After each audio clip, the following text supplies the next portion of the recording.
The bridge across the river needs repair, the Fat Controller told the engines. I shall have to make a weight limit across it for a while. Percy and Daisy will be all right, and Toby too, but Thomas is too heavy. Thomas looked anxious. How would you like to go and help Edward? Suggested the Fat Controller. Can Annie and Clarabel come? Asked Thomas. The Fat Controller shook his head. They'll be needed here, I'm afraid, he said. Daisy can't carry all your passengers on her own. Percy promised to look after Annie and Clarabel, but they were sorry to see Thomas go.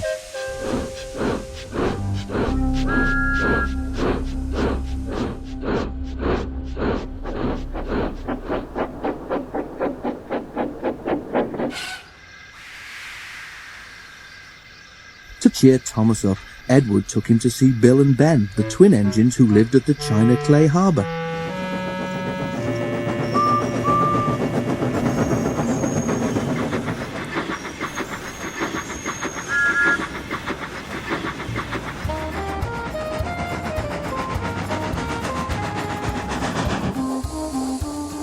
Oh dear, not another blue engine, said Bill cheekily. First Edward, then Donald and Douglas, and now... Don't forget Gordon, interrupted Ben. He came here once by mistake, so he said. I don't think he enjoyed it much, he added innocently. The twins both chuckled, remembering. No, but seriously, Edward, said Bill. Why doesn't the Fat Controller paint engines a proper colour, like us, for instance? Thomas let off steam indignantly. Let me tell you, he began. All right, you two, laughed Edward. Go and move those trucks, or there won't be room for any more. Bill and Ben, unabashed, went off happily.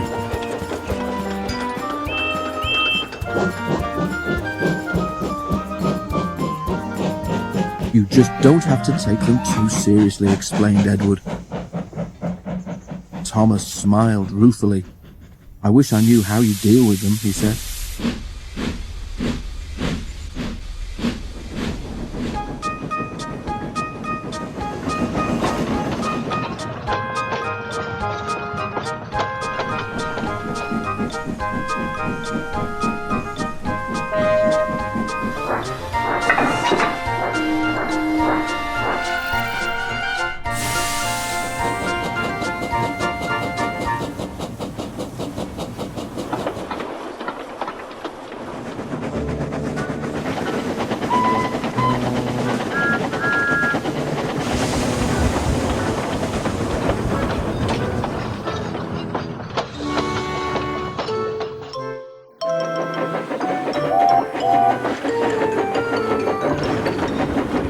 Near the harbour, the line crossed a lane.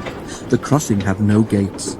The lane led to a farm which made butter and supplied eggs and milk to shops in the town. One morning, the farmer had difficulty starting his lorry. He did it at last, but the lorry jerked along in fits and starts. The farmer was worried about his load of milk and butter and eggs.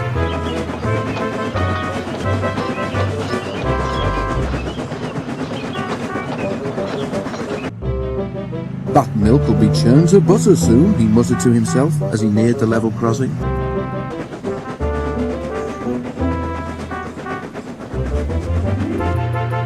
The lorry lurched across the rails. The back wheels were just clear when its engine made a noise like a tired sheep and stopped.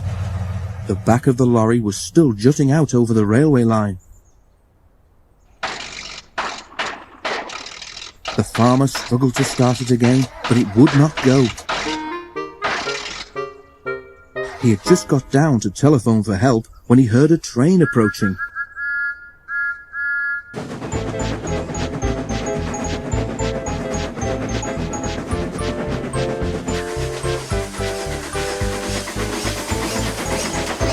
Thomas wasn't going fast.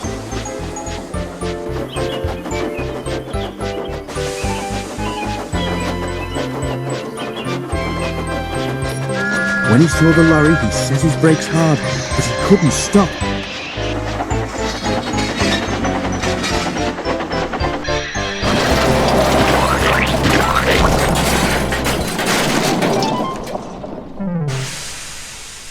Ugh! He exclaimed and stopped. Just look at my poor old lorry, said the farmer, emerging from behind the hedge where he'd been sheltering. What a way to make an omelette! The driver made sure that Thomas wasn't hurt, then stood back and surveyed the mess. He began to laugh. It's not funny, said Thomas crossly. An egg yolk trickled down his nose and burst on his buffer. You're not standing where I am, said his driver. You look just like a scrambled egg, Thomas. Well, if a scrambled egg feels as sticky and wet as I do, then it's very uncomfortable, said Thomas. Please clean me. Both driver and fireman tried hard, but the heat of Thomas's boiler had cooked the eggs and they were stuck fast. Sorry, Thomas, said his driver at last. We can't block the line any longer. We shall have to go on.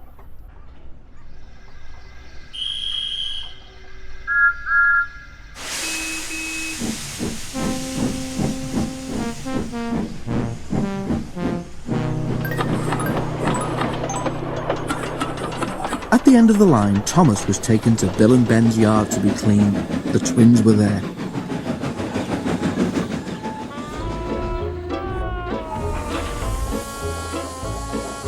Hello, said Ben. What's this?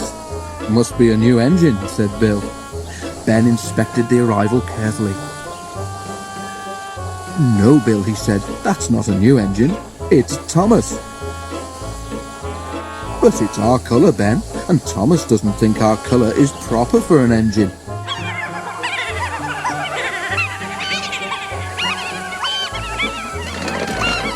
They heard a grinding noise. Are your joints stiff, Bill? Asked Ben. But it wasn't Bill's joints. It was Thomas, gnashing his teeth.